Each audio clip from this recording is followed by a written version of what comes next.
Banks County is located in northeast Georgia and has a total population of 18,395 people.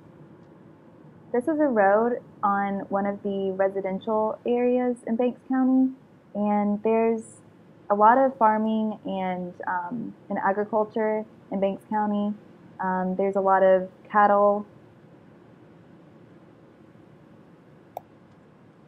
There are not many sidewalks in Banks County, and the roads they're in pretty good condition, but they're not ideal for biking. There's no designated biking lanes, and also on a lot of the roads, there's some steep embankments going off to the side, which would make it difficult to bike or run or walk.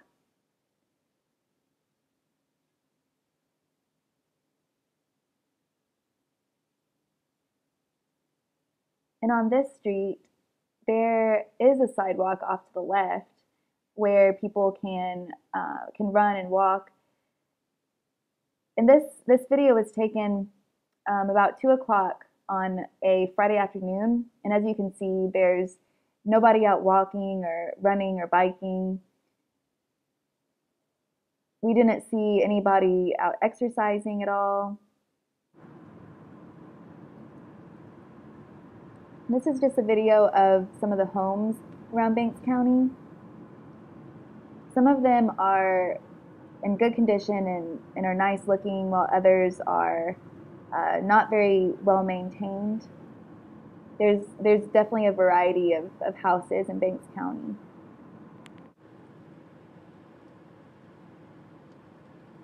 And here's some more houses along the residential area in Banks County.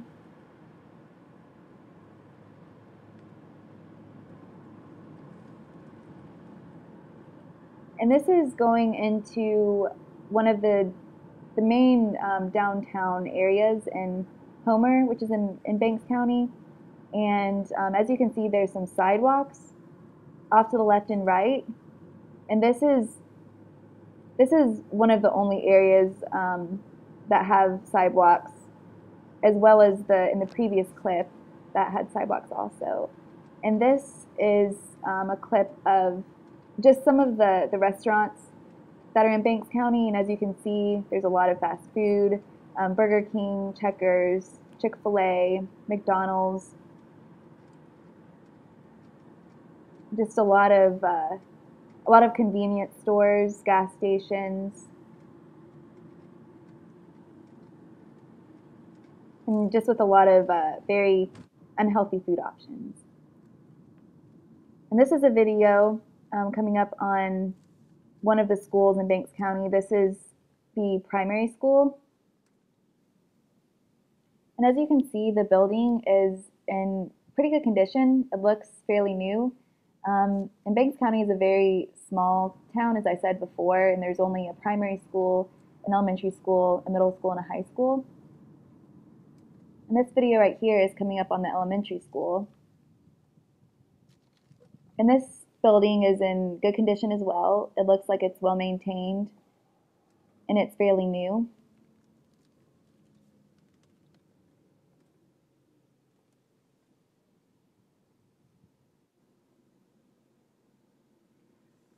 And this right here is the health department in Banks County.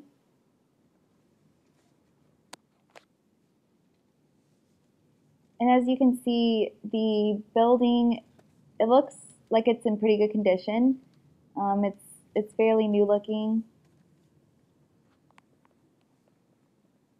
And this was taken on a Sunday afternoon, so there wasn't anyone in the parking lot area or around the health department. And this right here is one of the main restaurants in Banks County. It's called The Leopard. And they sell burgers and fries, just a fast food place.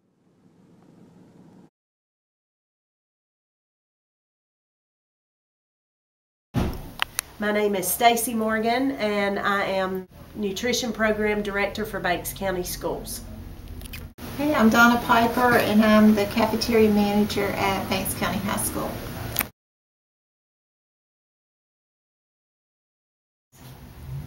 Yes, it Yeah. increases yearly. It does. Yeah, I would say probably drastically over the last 10 years.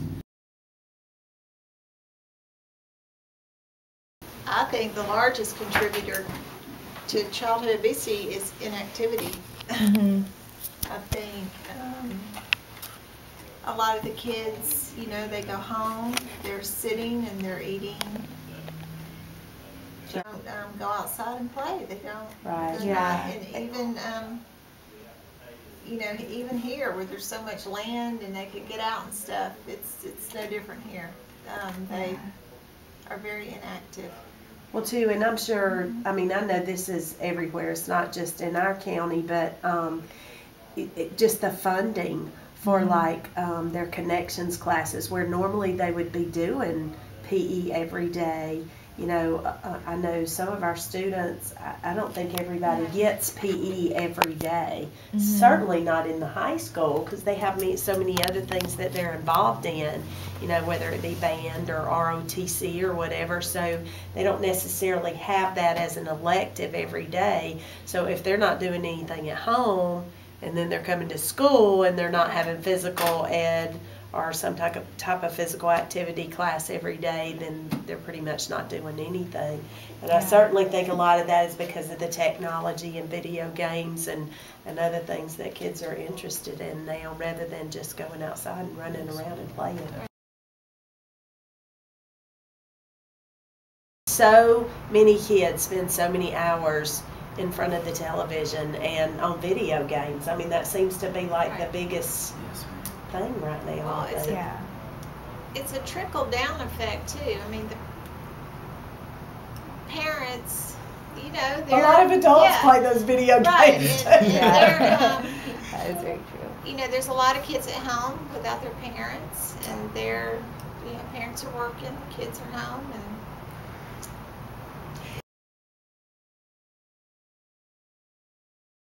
our school system is 67% free and reduced lunch. Wow. So almost 70% of our population meets the level for free and reduced lunch, which goes hand in hand with the poverty level, so or low income level. Yeah. So I think certainly that makes them more at risk for you know, not having those kind of experiences. the rec department. Yes. They offer all kinds of camps, you know, like baton camps, cheer camps, basketball, soccer, pretty much everything, tennis, all the sports that you can pretty much think of. And a lot of our kids participate there because it is a very reasonable cost. I think there's even scholarship money available for camps and those kind of things. So a lot of the kids participate at the rec department. And the church community is real big up here too. So in the summer, you know, there's summer camps and Bible school. And one of the local churches is doing a 5K run and I think a 3-on-3 basketball tournament. We have what is that thing we have every year for the cancer? Relay for Life? Yes, the Relay for Life. They have a team here in the county, and that's really big. That's usually held at one of the schools. So a lot of the students participate in, you know, different kinds of things to raise money for that. And usually it is something that involves physical activity. Either they're having a walk-a-thon or, you know, whatever to raise money, or some kind of soccer tournament, or what is that, powder puff football or whatever, where they're switching roles, you know, fun things like that. So, yeah. I mean, I think for as small as we are, we probably have as many resources as most people and programs for things like that, but it is limited because there's not, I don't know of a single, I guess there's a workout place at Commerce, but I don't even know if that's within our school district. We just have the rec department. We don't really have a workout facility in the community other than the high school, which they're really good, I think, about letting even the community use the weight room and stuff there. So there are some things there. Kind of thing. Our FFA is very big because this is a huge agriculture, lots of chicken farmers and cattle and pigs, and like we have pig shows, you know, you say, people say, pig show? I'm like, A lot yeah, of kids, you bring your pig and show it. I mean, that's really what happens, you know.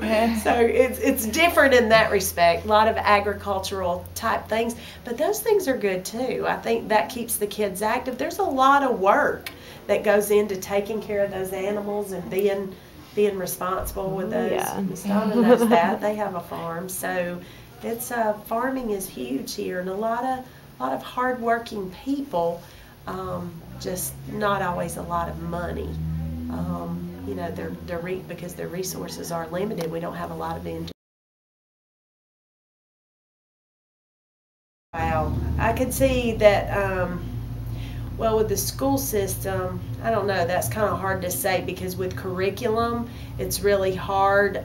Their curriculum is so rigorous and so rigid. You know that. You're in college yourself. You know what the curriculum's like. It's become so rigorous that it's really hard to work things into the school day. You almost have to do it before school or after school. And there again, you know, some kids can't stay for those kind of things unless they have transportation. You know, so then we run into those issues. Or if there's younger siblings that. I know we had kids that couldn't be in 21st century at the middle school and high school, but because they had to go home because there were kids at the younger schools that they had to get off the bus, and they were the child care for their younger siblings. But if we could have something, I think certainly in 21st century, I think those kids would love, you know, Zumba and the karate and all those, you know, different kind of fine art, different kind of classes and stuff. I certainly know that program would be open to any of those things. It's just there again, we don't have a lot of those resources. We don't have a karate studio. We don't have a YMCA. We don't have a boys club. So a lot of times you're real limited even as to who you can bring in because we don't have those resources. So certainly if we had the money, my dream would be that we would have those instructors who could actually come to the school and provide those resources for the kids here at the school because most of their parents can't afford to go out and pay private. You know, I know my daughter was in gymnastics, and I know how expensive that was, but most of these parents could not afford, you know, for their child to do that. But if it was offered here at the school, through the school system, certainly I think we would have a lot of kids that would participate in things like that. I think the main thing is financial. They just don't have the money to do and the means to do those kinds of things. I mean, we have a lot.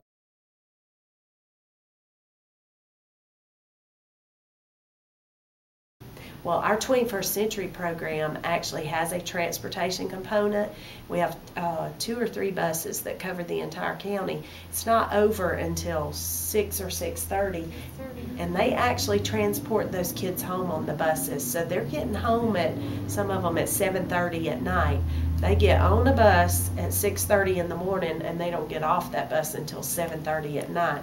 That's a long day. That's a 13-hour day. So that's another issue too. There's so much geographical area to cover that a lot of times it makes programs like that difficult, being able just to manage it. I'm at the high school, so we had a lot of verbal Opinions. backlash to begin with. But you know, now that they're getting used to it, we don't have any of that. And kids that were, now they just ask and we tell them what we have to do, and it's fine with them. But they really are picking up more fruits and vegetables. Right. They are. They're seeing they can eat those and they fill them up, and that they taste good. Well, and and we have very little complaints. like we've added Yeah. garbanzo beans to salad. You know, and they're going, what are those things But on when our they salad? taste them, You know, but then they yeah. taste it and they're like, hey, that's pretty good. And we're Yeah. like, okay, good. Glad you liked it. You know, we'll have it again. So you just, you know, it's exposure. They're not used to a lot of those things. We've gone, even our salads look different because we don't use iceberg lettuce anymore because that doesn't count as a green leafy. You have to have a dark green. So we have a mixture of romaine and dark green leafy salad, and a lot of times they'll go, these look like leaves in here, you know, or whatever. I mean, it's just something off the wall. It's exposure because they're, you know, they're used, they go home, they get a head of iceberg lettuce and they cut it up, and that's what a salad is, you know. So we're just, it's exposure. They have to, it's new, but I do think they're adjusting well, and we've seen an improvement over, and especially with the fruits. I mean, they love the fruits. They It's do. just They're- taken a while to, but they really like it. They love the fruit.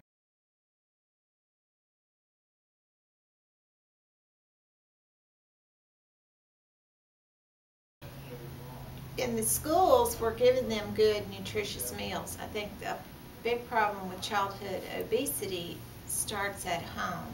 Going back to the And family. there's Yeah. a lack of habits. education, nutritional education with the parents, so they're not giving it to the kids, and kids are eating things that aren't good for them. Well, You and know. we all live such a fast-paced life. Right, or eating fast food. That everybody Yeah. runs through a drive-through.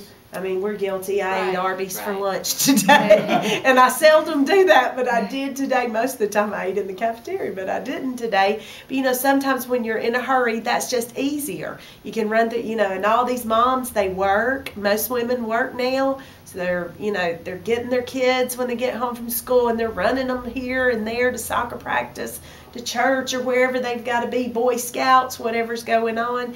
And so a lot of times they're running through drive-thrus, and you know, and they're not getting. But even our fast food restaurants, I think, are becoming more conscious. We're serving more sweet potato fries instead of, you know, deep fried, oil fried French fries or whatever. They're baking more. You see more baked chicken and grilled chicken and those kind of things instead of the breaded, fried. And we expose kids to those same things at school. I think it's exposure. Kids are not used to those kind of foods. It's about appearance. Right. It is all about how it looks. She said yesterday she put grapefruit out and they just looked at it and hardly nobody picked it up. So today they sliced a strawberry and put on it. And she was like, everybody was picking up the grapefruit. You know, so how funny is that? It's just, and that's kids. Well, and adults too. If you walk in and somebody's cooking something and it smells terrible and it looks terrible, you're probably not going to eat it. You know, so it is about appearance. Appearance is very important, even with nutrition. But we have good We do lunch have pretty high participation. We do, participation, though, we anyway. do. It's above 70% at all of our schools. That's good. It's That's like really mid 70s at least, and some schools even 80s, in the mid 80s. So we have pretty good participation. With the new meal pattern, though, I have seen more students bring in their lunch. And honestly, I really don't know why that is. I guess media. I mean, we all know what a role media plays, and a lot of times, you know, it sounds very negative and whatever. And so, I don't know, for whatever reason, we do have more parents who this year have been fixing, especially in the lower grades. High school. They fix their kids' lunches now. They're either going to eat out the snack machine or Yeah. lunch, or they're not going to eat at high school. But in the lower grades, I have seen more parents fixing their kids' lunches. And, you know, that's kind of sad because every day they're eating the same thing. They're eating a peanut butter and jelly sandwich, or they're eating a ham sandwich. Well, typically, most of the time, we have some kind of sandwich to offer in the cafeteria. So, you know, they could be It's probably eating there, cheaper. but, yeah. Oh, it's definitely cheaper. You cannot eat the meal we serve anywhere for the cost. Yeah, it's pretty cheap food. You can't get much less than that. So.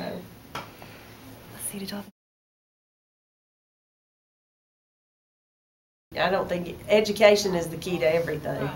I mean, you educate parents, and then I think you're going to see that trickle on down. Yeah, because I think a lot of parents, you know, that's how they grew up. They don't know any different. I mean, they're just doing what their parents taught them, and you know, it just keeps it just keeps going. So certainly, I think parenting classes, I think that's an awesome idea, and there probably is some of that maybe through the health department or through Family Connections, but I don't ever see any of those people really reaching out to the school system and doing things in the school. But certainly, if that could be a part of the school. I know one system that I used to work in, we had community ed, which was it was adult ed classes that they offered through the school system. But we've not had any adult ed classes that I know of since I've worked in this county. No, but I do think that's where it would have to take place, is in the school system. But I've only lived up here for about 4 years, and I can see now that different areas people eat differently. Right. A lot of it's culture. Right. Yeah. And so I know that, you know, people from Banks County are used to eating differently than people in Atlanta, you know, or some. Yeah. You know, like biscuits. Tell them what you mean by that. Biscuits Well, and I gravy. mean, like It's gotta be fried. Biscuits and gravy, or And manna- sausage, or we the want that manna every from day. heaven. That's right. And sweet. Bacon. I don't mean sweet tea. I mean Sweet tea, like 7 cups of sugar. So that is what people, you know, and the kids and their parents and their grandparents, that's what they've been raised on. That's what they know how to cook, and they cook it well. Right. And so, yeah, it's just a different, you know, you just have to re-educate and just show Because availability of we've different introduced things. yogurt Right. for breakfast. We've introduced bagels with cream cheese, you know, different fresh fruit, a fruit cup for breakfast with granola or whatever. Well, our kids are used to eating sausage, biscuit, and gravy every day. You know, Right. they're looking at this like, what? What is this? You want us to eat this for breakfast? Now, So, when I first you came, know, a lot of it wanted is yogurt exposure. in the Yeah. school. See, even the ladies in my cafeteria that worked with me didn't know what yogurt. Why would we want to eat that? Right. You know, this year, the first day of school, we had bagels and cream cheese. The kids did not eat them. Really? They, what in the world that was. So, but now, we are going through 2 cases of bagels on a Monday morning. So we're serving close to 200, you know, we're doing, and now they're eating them. So it's just, the kids are getting exposed, so we need their parents to be exposed so they can work with, you know, we only have them for a little short time. Right. So if the parents could work on it at home too, you know. House, we did, especially this year, we had something about the new meal pattern and to explain to them how it was changing and that every child has to take a half a cup of fruit or vegetable. That has to be part of their components on their tray for it to be a reimbursable tray, which means that it meets USDA and federal. Because you know, a lot of times parents, they don't know those kinds of things. So we did, with all that being new, you know, we've done a lot of things. We've probably sent home more this year and put more things on the website to try and educate the parents to get the word out there, because a lot of times all they ever hear is what is on the media. And it's not to say that that's not true, but we all know that's not always the whole truth. You know, you want to go beyond that and make sure that you are giving them the complete truth and that they're well educated on that. And that's been a challenge. I mean, I admit that's been a huge challenge this year. And with me being a new director, there was only so much I felt like I could take on at one time. But in the future, I would like for us to get a newsletter going just for the nutrition department that maybe goes home once a month, where we can kind of update them. Because even just recently, we've received some changes on the grain and meat alternate requirements. And so things like that are constantly coming down from USDA. A single dietitian, unless we have one at, no, I wouldn't think we have one at the health department. I don't think MedLink would have one. But We don't have a dietitian in the school system. Well, like the Really? managers, we don't have degrees. Oh, wow. And So I guess commerce. I mean, there's would be- certification that goes with Like it. nutritionists You know, like Surf and- Safe. Yeah, you know, of those course. kinds of things. But as far as a degree Dietary degree, and having we don't no, have to we don't have have that to be a manager. anyone. We don't have anyone who has. Absolutely. I mean, I would think any school system would say that if they had the funds, certainly. And a lot of systems have gone to having a person who is, they call them a coordinator. Most of the systems that I've seen, that's the label that's on them. But pretty much all they do is they make the menus. Because this has become so complicated that truly you need to have a degree in nutrition or dietary, something in that area, just to be able to create these menus. It is so complicated. So a lot of the bigger systems have a coordinator who does nothing but create menus and menu analysis, like the nutritional analysis. Oh, yeah. I'm sure y'all know about that. Every single menu. Now you think about how many meals and menus they create goes into this spreadsheet. It's an Excel spreadsheet where it breaks it down. And we were given that Excel spreadsheet by the State Department.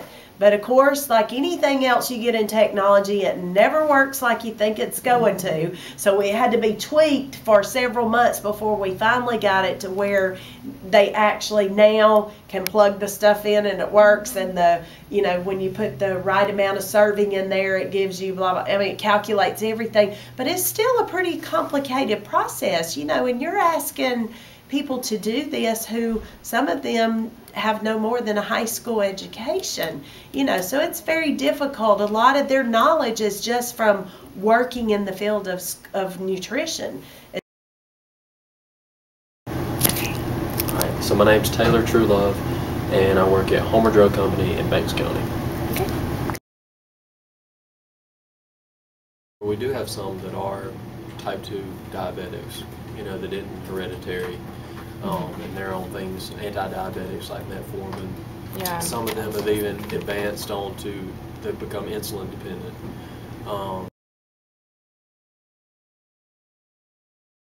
Definitely obesity. Probably a sedentary lifestyle. Eating, you're in the country, everybody's eating fried food or going to the leopard down the street and having a hamburger for lunch every day. Okay. You got the farmers here that get out in the fields and work, but a lot of folks are very, sedentary, and they gain weight that way and nutrition what they're eating.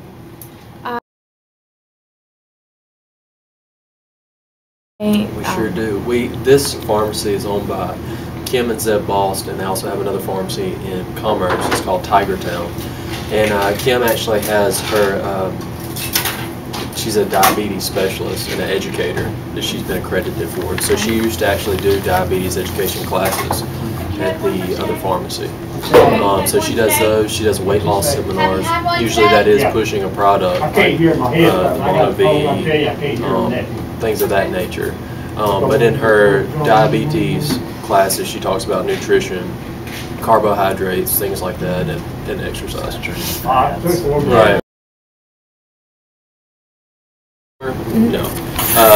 Northridge would be the fastest. It serves Jackson County and Banks County.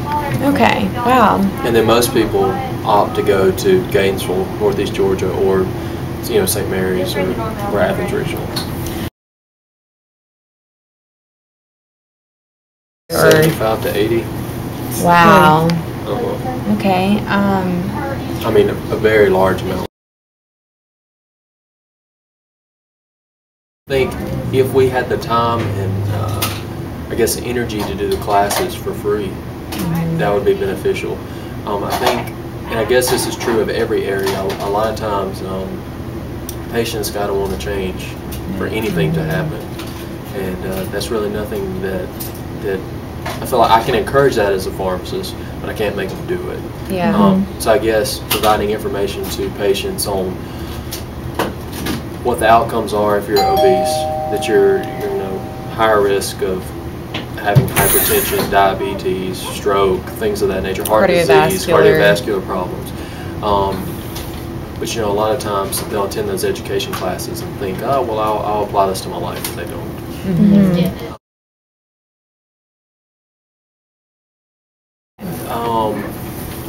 I think number one, I would tread lightly somewhat. I don't want to, tell them, hey, you've got an obese child, I see.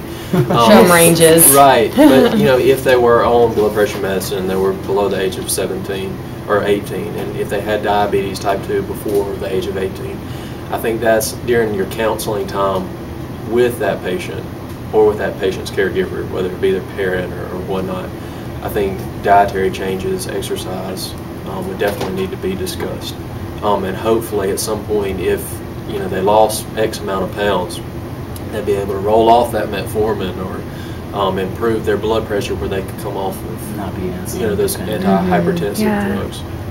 Okay. Which, but you know, I think this is true everywhere. Is people want the quick fix on that pill, and if their blood pressure's high, then they'd rather take a pill than exercise or watch their sodium intake.